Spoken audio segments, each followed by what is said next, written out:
দেশের উত্তর অঞ্চলে সীমান্ত ঘেঁষা ডিস্ট্রিক্ট জয়পুরহাট। এই জয়পুরহাট জেলার পাঁচবিবি উপজেলায় কোরিয়ায় অবস্থিত লকমা রাজবাড়ি, যে রাজবাড়িতে অবস্থান করেছিলেন প্রতাপশালী রাজা হাদি মামুন চৌধুরী। আমরা সেই মামুন চৌধুরীর রাজপ্রাসাদ দেখানোর চেষ্টা করছি, ততক্ষণ আপনারা আমাদের সাথেই থাকুন। আমরা এখন প্রবেশ করছি জমিদার হাদি মামুন চৌধুরীর হারিয়ে যাওয়া সেই রাজপ্রাসাদের ভিতরে। লকমা রাজবাড়ি, যা মূলত জমিদার হাদি মামুন চৌধুরীর প্রাচীন আবাসনের একটি ধ্বংস অবশেষ।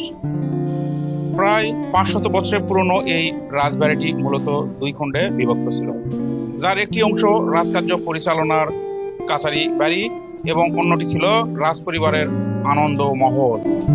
ঠিক আমার পিছনে যে বিল্ডিংটি দেখতে পাচ্ছেন, প্রথমটি সেটি হচ্ছে লকমা রাজা বসবাস করতেন, এবং দ্বিতীয় যেটি দেখতে পাচ্ছেন সেখানে রানী বসবাস করতেন। স্থানীয় জনসাধারণের মাধ্যমে আমরা জানতে পেরেছি হাদি মামুন চৌধুরী ছিলেন অত্যন্ত প্রতাপশালী, বিলাসী এবং জেদি প্রকৃতির জমিদার। লোকমুখে প্রচলিত আছে যে তিনি এবং তার বংশের জমিদারেরা প্রজাদের প্রতি অত্যন্ত কঠোর ও নিষ্ঠুর আচরণ করতেন।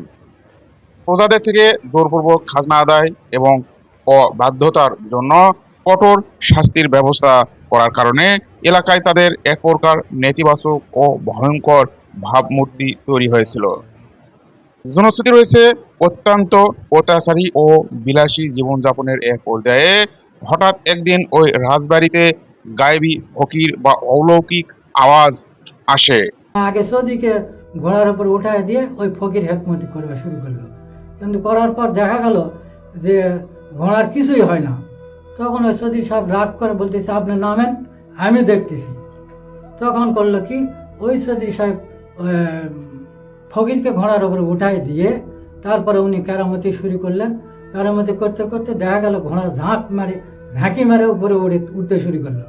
কিছু দূর উঠতে উঠতে যখন হয় উপরে উঠছে, তখন কথা, ঠিক আছে আমাকে নামান, আমি বুঝতে পারছি আমার তো বড় ফকির আপনি।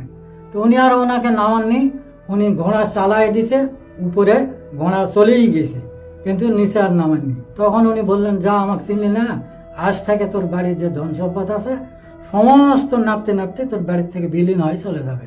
কিন্তু ওই দিন থেকে এই বাড়ির ধন সম্পদ যা আছে নাপতে নাপতে পুকুরে, বাড়ির কন্যার একটা পুকুর আছে, ওইখানে যায় নামে চলে গেছে সবকটা। ওই দিন থেকে এরা বিলুপ্ত।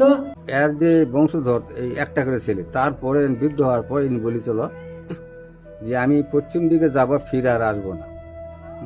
আমার যাওয়ার পর এই জমিদারিটা বিলীন হয়ে যাবে, থাকবে না, ধীরে ধীরে ক্ষয় হয়ে যাবে। এই জমিদার পশ্চিম দিকে গেছে আর ঘোরেনি, ওখান থেকে জমিদারিটা বিলীন হওয়ার শুরু করেছে। যার দারুণ সে এখানে বেশি দিন টিকে থাকতে পারে নাই। সেই লকমা রাজবাড়ি আজ প্রায় ধ্বংসের দ্বারপ্রান্তে। এখানে দেশের বিভিন্ন স্থান থেকে পর্যটক এখনো আসেন এর সৌন্দর্য উপভোগ করার জন্য। আপনারা দেখতে পাচ্ছেন সেই লকমা রাজবাড়ি, যে রাজবাড়ি এক সময় ছিল সুসজ্জিত, 3 তলা বিশিষ্ট। কালের ক্রমান্বয়ে একতলা নিচে ডেবে গিয়েছে এবং দোতলা এখনো বিরাজমান। নওগাঁর পোরশা রাজার মেয়ের প্রেমে পড়েন এই হাদি মামুন চৌধুরী। পরবর্তীতে পোরশা রাজা জানতে পেরে হাদিকে বলেন, টাকার উপর দিয়ে হাতিকে বহন করতে হবে এবং রাস্তার দুপাশে 22টি পুকুর খনন করতে হবে। হাদি মামুন চৌধুরী সেই মোতাবেক হাতি এবং 22টি পুকুর খনন করেন এবং পরবর্তীতে হাদি মামুন চৌধুরী পোরশা রাজার মেয়েকে বিয়ে করেন। বিয়ে করেছিল প্রসাদ জমিদার মেয়েকে। উনি বলেছিল, ওনার শর্ত ছিল যে আমার মেয়েকে বিয়ে করতে হলে রাস্তার উপর টাকা বিছায়ে হাতি হাঁটে নিয়ে আসতে হবে, 22 খান পুকুর দিতে হবে। উনি রাস্তার উপর দিয়ে হাতি হাঁটায় নিয়ে গেছে এবং 22 খান পুকুরও দিছে। দেওয়ার পর মেয়েকে বিয়ে করেছে, বিয়ে করে আবার টাকা রাস্তা বিছায় দিয়ে তারপরে হাতি হাঁটে নিয়ে বাড়িতে আসে। ওই যে জঙ্গলটি দেখতে পাচ্ছেন, এখানকার সৈন্য সামন্তরা মারা গেলে ওই স্থানটিতে তাদেরকে কবরস্থ করা হতো। আরও আছে এখানে ঘোড়াশাল এবং আছে হাতিশাল। ঘোড়াশালে থাকতো সুসজ্জিত ঘোড়া এবং হাতিশালায় থাকতো সেই যুদ্ধের জন্য এবং বাহন হিসাবে সুসজ্জিত থাকতো শত শত হাতি। ওই যে দূরে যে জঙ্গলটি দেখতে পাচ্ছেন, কালের ক্রমান্বয়ে বিধ্বস্ত হয়ে পড়ে আছে সেই রাজার হাতিশাল এবং ঘোড়াশাল। প্রাচীন মুঘল ও ঔপনিবেশিক স্থাপত্য শৈলীর মিশ্রণে তৈরি এই ভবনটিতে চুন, সুরকি ও পোড়ামাটির ইটের নিখুঁত কারুকাজ লক্ষ্য করা গেছে। তবে কালের বিবর্তনে এবং দীর্ঘদিনের অবহেলায় আজ এর ছাদ ধসে পড়েছে। দেওয়ালগুলো ঢেকে গেছে শ্যাওলা আর পর গাছায়। প্রাচীন জৌল সারি ভবনটি এখন পুরোপুরি ধ্বংসস্তূপে পরিণত হলেও এর জরাজীর্ণ দেওয়ালগুলো আজও এই অঞ্চলের জমিদারি আমলের ইতিহাস ও ঐতিহ্যকে ধারণ করে আছে।